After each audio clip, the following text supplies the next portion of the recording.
In the winter of 1700, as snow swallowed the fields of northern Europe, three great empires prepared to carve up a kingdom they believed was already dead. Its king was only 18. Inexperienced, reckless, a boy. They expected a quick victory. They got a legend. This is the story of Charles XII of Sweden, the boy king who stared down the most powerful alliance in Europe and for a moment made the entire continent hold its breath. The year is 1697. Sweden is not a small country, clinging to survival. It is an empire. Its blue and gold banners fly over Finland, Estonia, Latvia, parts of northern Germany, and the icy ports of the Baltic Sea. For decades, Sweden has dominated northern Europe through discipline, iron-willed kings, and one of the most feared armies on earth, the Karelians. But now, the throne belongs to a teenager. Charles XII inherits the crown at 15, after the sudden death of his father. Courtiers whisper, rivals smile. Across Europe, monarchs see opportunity. To the east, Peter the Great of Russia dreams of a window to the west, and Sweden stands in his way. To the south, Augustus the Strong of Saxony and Poland wants Baltic ports. To the west, Denmark-Norway seeks revenge for past humiliations. They form a coalition. Three powers against one kingdom led by a boy. The Great Northern War begins not with a single invasion, but with a coordinated strike. Denmark moves first. Russia marches toward the Swedish fortress of Narva. Saxon troops advance into Livonia. They expect Charles to hesitate, to negotiate, to hide behind generals. Instead, he boards a ship in a storm-lashed crossing of the Baltic. Charles personally leads an army to Denmark. Through rain and cannon fire, he lands near Copenhagen and threatens the Danish capital itself. The speed and audacity shock Europe. Within weeks, Denmark is forced out of the war. The boy king has drawn first blood. But the real test waits in the east, at Narva. There, in November 1700, a Swedish army of barely 10,000 men faces a Russian force 4 times its size. The Russians are entrenched, protected by earthworks and artillery. A blizzard howls across the battlefield, turning the world into white chaos. Charles orders the attack. Through the storm, the Swedish lines advance, bayonets fixed, drums beating. The wind drives snow directly into the Russian faces, blinding them. The Swedish columns crash into the trenches. Discipline meets confusion, courage meets panic. By nightfall, the Russian army is in full retreat. Across Europe, the story spreads. An 18-year-old king has shattered a giant. Russia, humiliated, retreats to rebuild. Sweden stands triumphant, and Charles XII is no longer seen as a child. For the next several years, he wages war not from palaces, but from horseback. He sleeps in tents, eats with his soldiers, shares their hardships. He refuses luxury. He drills relentlessly. He leads charges personally, often with bullets tearing through his coat. His army becomes an extension of his will. Fast, aggressive, unyielding.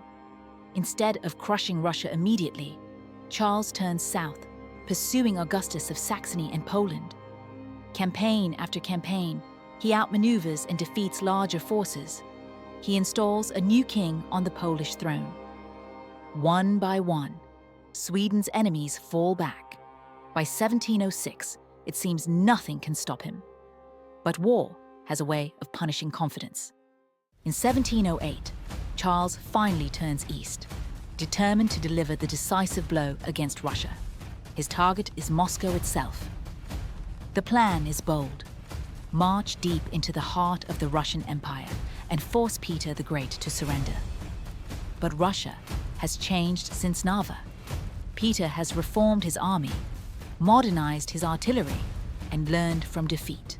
And he adopts a strategy as old as warfare itself. Deny the invader everything, Villages are burned, crops destroyed, wells poisoned.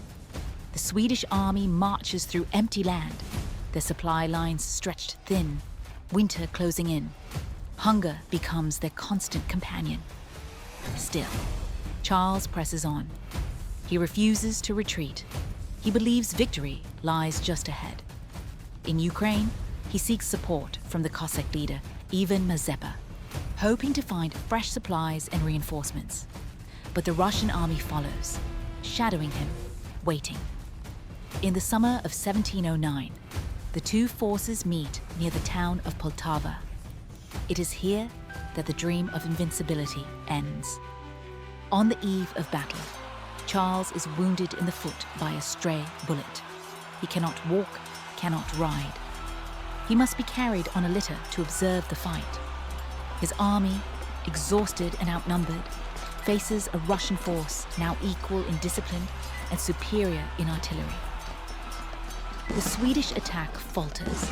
Russian cannons tear into their ranks. Cavalry charges fail. Confusion spreads. By midday, the Karelian army is shattered. Poltava is not just a defeat. It is a turning point in European history. The Swedish Empire, once the terror of the North, begins to collapse.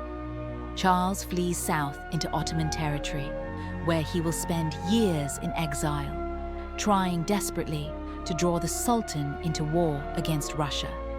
But the world is moving on. Russia rises from the ashes of Narva to become a great power. Peter the Great will found St. Petersburg and proclaim Russia an empire. Sweden, drained and outmatched, will never again dominate the Baltic. Charles XII will return to his homeland years later, still chasing the dream of restoration.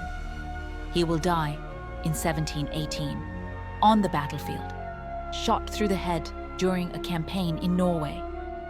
He is only 36, a king who lived as a soldier, a conqueror who never learned to stop. And yet, for a single decade, he bent the fate of Europe.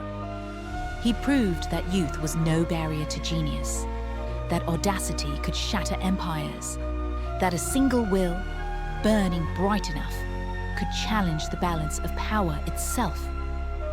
The coalition that once mocked a boy had been broken. The map of Northern Europe had been redrawn. And in the rise of his greatest enemy, Russia, we see the true measure of his impact.